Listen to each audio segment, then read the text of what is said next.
So starting with you, Chris, what are the key domain investors that should be evaluated in TMT going forward? Well, we got straight to the answer first. Big question straight up front. I mean, we had a look at all the deals that have been done, all the public deals where value is associated with over the last 4 years, and grouped those into 22 different domains. So if you think about advertising, digital marketing, AI and automation, e-commerce, cloud, cybersecurity, and so on. And what we found was of those 22, 9 of them accounted for about 80% of transaction value. And those in sort of decreasing order of size, unsurprisingly at the top is mobile telecoms. And you've then got e-commerce and applications, fintech, fiber, enterprise software, data centers, towers and small cells, cloud and information services. So those are the past is not necessarily a guide to the future, but that's pretty indicative because not only are those big, but with the exception of fiber and e-commerce, they're also growing pretty quickly. So compounding at about 30+% a year over the last 4 years. Now, some of those have clearly been affected by 1 or 2 very big deals. So if you look at information services, just number 9 on the list there, it's not an infrastructure-based deal, so it tends to be slightly smaller size of deal, but it was affected in terms of its growth rate. In 2022, there was this huge tie-up between IHS Markit and the S&P Global. And similarly with mobile telecoms, there's a lot of transactions going on, and again, it tends to be pushed up each year by 1 or 2 big deals. If you look at 2020, there was obviously the big tie-up between Sprint and T-Mobile in the US. And the other domains, segments, often show slightly more consistent growth and consistent deal size. So if you're looking at what's happening in the data center market, in cloud, in enterprise services, a little bit more consistent sort of mid-market growth over those 4 years. So I guess those 9 are a pretty good starting point for where we're likely to see continued activity around M&A. Now over to you, Mark. What has been happening in the fiber market? So what is the current situation? What's going on there? Well, the fiber market, a lot has been happening. Chris alluded to it as sort of one of the key areas that we've been looking at. And I think really the main takeaway is the same as the last couple of years. There's just been a massive increase in fiber coverage. So at the end of Q1 in 2023, over 15 million households in the UK now have access to full fiber. So that's 2 million more than at the end of 2022 and 7 million more than at the same time last year. So clearly this is a very fast pace in terms of fiber coverage. A lot of it has been driven by Openreach and Virgin Media O2, so obviously the incumbents in the market. They both have very ambitious plans. So by the end of 2026, Openreach wants to reach 25 million premises, Virgin Media 23 million premises. And a lot of this was driven by the government in 2020. They called it Project Gigabit, trying to get gigabit speed broadband to as many households in the UK as possible. But I think the key trend really that has shaken up the market has been the entrance of these altnets, so these alternative fiber companies. They decided to join the market to compete when the government opened up the fiber market to competition. So City Fibre are the biggest of these. They now serve over 2.5 million premises in the UK. Hyperoptic, Community Fibre, GigaClear, Netomnia, these are some of the other big names. But really what we've been seeing, and it's something that we've been speaking about quite a lot in the last few months, is the fact that the market is now, as we see it, overcrowded. So one of the themes really has been that lots of the altnets, perhaps they were seeking to grow coverage as opposed to growing customers. So with current rollout plans, with the incumbents, with the new entrants, it's estimated by 2027 that every household in the UK will have about 2.8 suppliers of fibre. So it sounds relatively unsustainable. It sounds like overbuild, even more so when you consider that providers, it's estimated they need about 30 to 40% They need to secure about 30% of customers in an area where they have built out to make their business model viable. So the market is really overcrowded, and if a lot of the altnets most likely aren't able to reach the level of take-up that's sufficient to keep them going, then we're going to see some of these perhaps falling by the wayside. And combine this with the current economic conditions, high interest rates, high rates of inflation, especially those altnets who are funded by debt funding, may begin to struggle. So I think the headline is we expect to see consolidation. We've seen this amongst the altnets over the last couple of years. There have been a couple of instances where slightly bigger players have acquired smaller players, but we really expect that to pick up. We expect investors of all sizes as well to begin to come in and acquire some firms. So Truly already got acquired by a French infrastructure fund just a couple of months ago. They're one of the altnets, but we really expect some of the smaller altnets to begin to struggle because of the overcrowding, because of the economic conditions, and we would expect some more consolidation, because at times there were over 100 altnets in the UK, and we really expect this number to come back down. So there's been a lot happening, but we're really expecting to see some consolidation as the year goes on. Interesting. Now, moving on to the data centers, which is a hot topic, where do you see growth coming in the data center market, and to what extent is this about edge computing? Well, I think you look at what the hyperscalers have done, we've seen a gradual shift, or at least an addition from the hyperscale data center, which was kind of pretty much the dominant form of compute a few years ago, to more a shift further out towards the customer. And that's been driven by connectivity, fiber build out, 5G, and so on. It's been driven by availability of sensors at lower cost and greater analytics capability. And as that's been developing, those have been developing, so has the need for local compute. So we've seen material capital flows, I think, towards the regional data centers. So I'm thinking tier 3 cities in the US, probably tier 2 cities across Europe, whereas they used to be tier 1 and tier 2 respectively.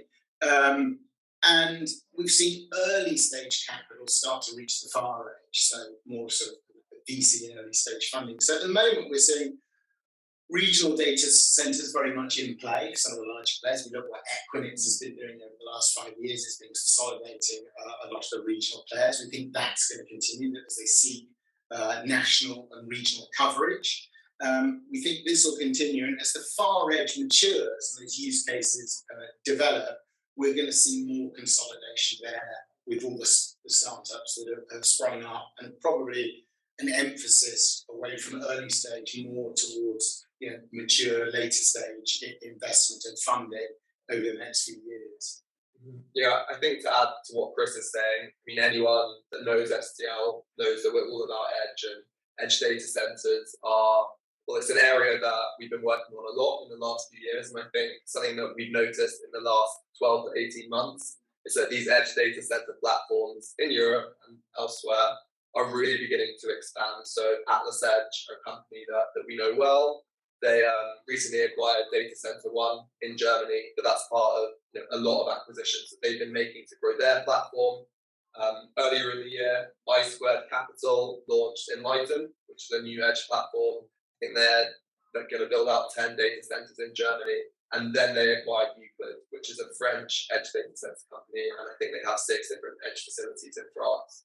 In the UK, Pulston, Proximity Data Centers, these types of guys have been making acquisitions, growing their edge platforms, and it's been a big area of activity in the last 12 to 18 months. So again, an area that we expect to see more growth in the future.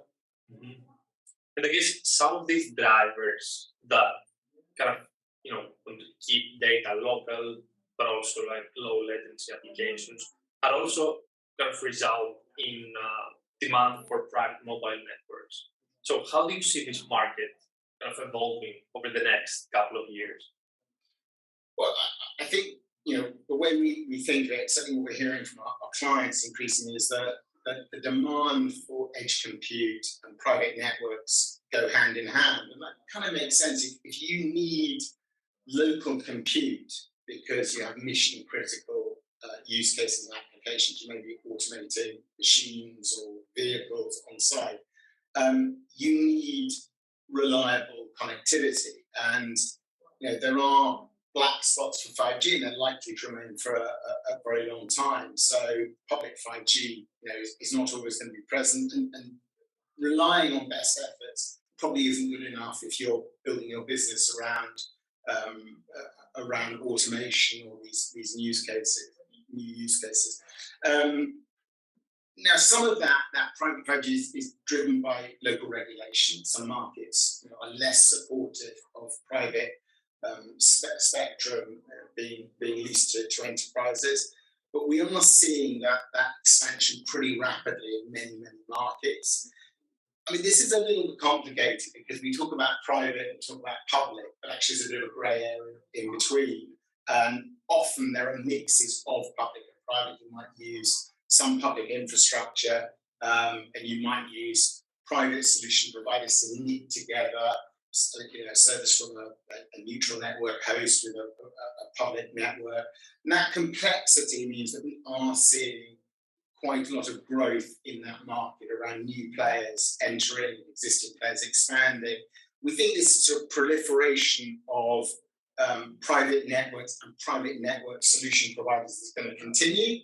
But over time, the MNOs and other players, and we're already starting to see it in some of our own clients, are looking to step in and make acquisitions in the private networks space. Now, historically, enterprise telecoms and network services is probably less than 2% of all transactions in TMT, but it's grown pretty quickly over the last 4 years. It's grown over 60%, and we think that's going to continue and probably become more important over the next several years. So yeah, I think private networks is going to be pretty important. And I guess one of the words we've been hearing a lot over the past year is AI. It's sort of like the buzzword of the year, right?